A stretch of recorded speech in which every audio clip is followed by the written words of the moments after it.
Hi everybody, welcome to Module 5.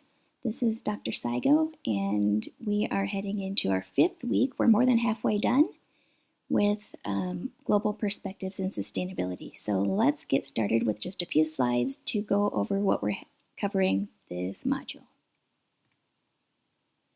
So think about a time you were stuck on a problem. Maybe you've been trying to understand something in a book or working on something in math or trying to get started on a project and just keep reading the same thing over and over. This happens to me.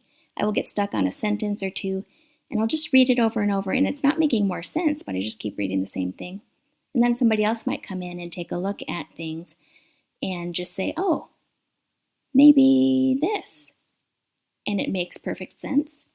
And all I needed was that fresh perspective from someone who hasn't been, beating their head against this for hours to come in and help me say, oh, okay, that fresh perspective can really help solve a problem that I got stuck on.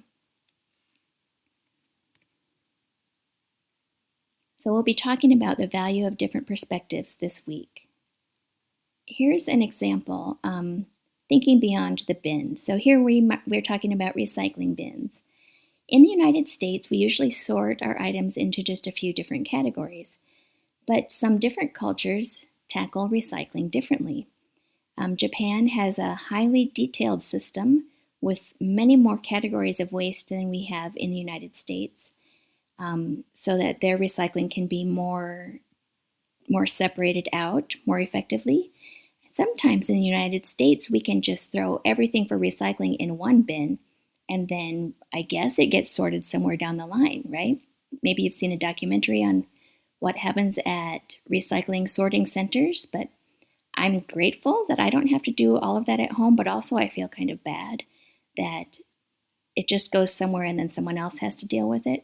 Anyway, that's part of how we do things here in the United States. Germany also has a deposit system that pays you to return empty bottles. We have something similar to that here in some states, depending on where you live.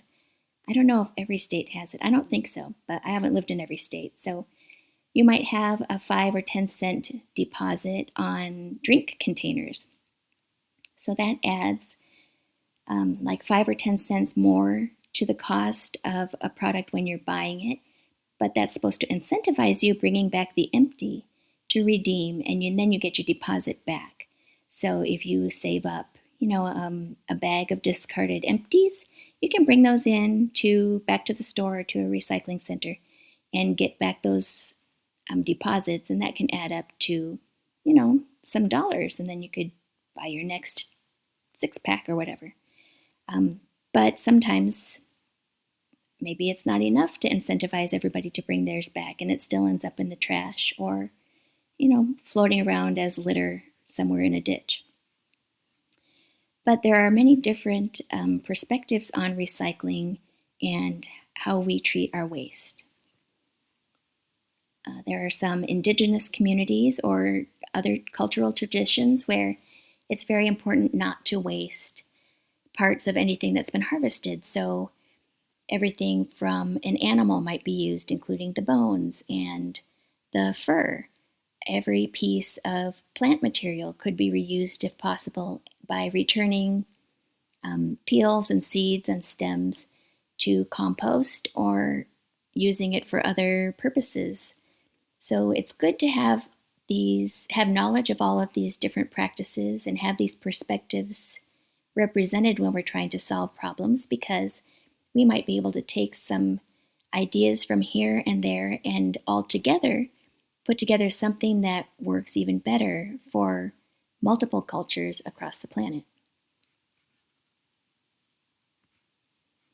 So let's just redefine some of these important concepts. These are probably all familiar to you now in week 5, but let's do a quick review. What is sustainable development? It's the practice of meeting our current needs and taking care of what we need to continue developing, but also without compromising future opportunities. And this requires that we balance environmental, social, and economic factors. What is environmental justice? This refers to the fair treatment and meaningful involvement of all people involved in decision-making and distributing the benefits and burdens of sustainability. What is cultural diversity? This refers to the range of different cultures, values, traditions, and perspectives that exist within a group or society. And finally, what is conflict resolution? This is bringing together different interests, different groups, different sides of a conflict and trying to resolve disagreements by finding common ground or common goals and creating solutions that respect all parties' values and needs. So sustainability is not just about giving things up. Remember, it's important to keep in mind that we're not just talking about stopping all tree harvesting or stopping all oil drilling. It's not an all or nothing proposition. It's about making good choices and balancing different interests so that ideally things improve for everyone. Sometimes this can be like a 2-for-1 deal. So if we reduce food waste, that can also end up reducing harmful greenhouse gases that are released from landfills. And if possible, we can take some of the resources that would have gone into producing and purchasing wasted food and redirect those to help people who might be facing hunger. Similarly, when we switch to solar and wind power and those new energy technologies from things like fossil fuels, coal, petroleum products, we can both clean up the air and create new jobs in those new energy industries. So what is good for the planet is almost always good for us too. So here are 6 benefits of diverse perspectives to keep in mind. Number 1, diverse perspectives bring unique ideas and solutions, leading to more creative and effective approaches to sustainability challenges. Number 2, different cultures offer valuable traditional knowledge and practices, such as indigenous approaches to resource management, which can inspire sustainable solutions. In one of my previous announcements, I shared a story about some of the work that's going on here in Oregon to combine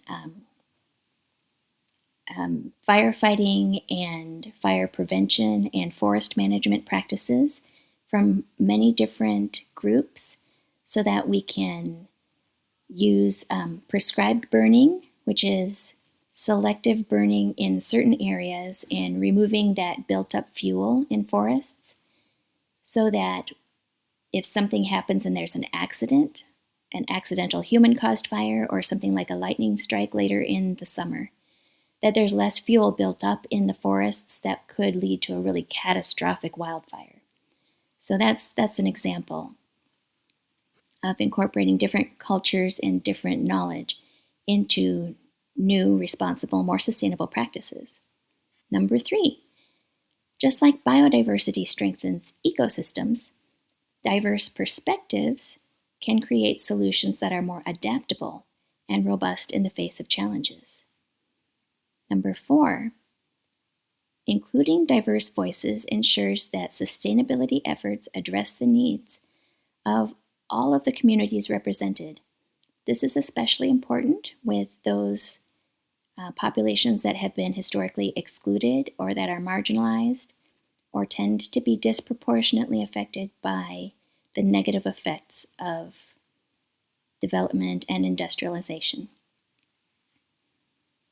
Number 5, sustainability is a global challenge, so having diverse perspectives fosters international cooperation, and that helps us create solutions that can work across different regions and cultures. And number 6, diversity makes good business sense. This isn't talked about as much as some of the ecological and other social aspects of sustainability, but There is evidence in studies that show that companies with diverse leadership, so with more diverse people in the boardroom and on decision-making teams, they can be more profitable and innovative. Having people with different backgrounds and perspectives brings in a greater variety of ideas, can lead to identifying untapped markets, and improve creativity and problem solving. So, embracing diverse perspectives isn't just a good thing to do or the right thing to do, it actually can pay off in business. So, what are we turning in this week? There's just one thing. There are no discussions or responses this week, so you can spend all of your energy on working on Project Draft 2. This is due Sunday by midnight, and remember to use the same topic that you used for Module 3. Use the same project template document, and this time complete Part 2 and Part 3. And remember that for the whole project, you need to cite at least 2 sources. Please use the correct APA format. Okay, for the one big thing, let's go back to that jigsaw puzzle from one of those earlier slides. I was thinking about sustainability as the ultimate jigsaw puzzle. And even if I have one that's just, not a million pieces, it helps to have, somebody working on the sky, separating the sky blue pieces from the water blue pieces. I want somebody putting together the corners and starting on the edges. And maybe somebody trying to figure out how to get the middle to start taking shape, right? So sustainability is kind of similar. We need people with different perspectives to work on the different areas of it, and then we need to work together to bring all of those chunks together and fit them together so that the big picture is solved. As always, I am here to help, so if you have any questions while you're putting together your second project draft, just send me an email or send me a text, get in touch. I am happy to help. Have a fantastic week. Bye-bye.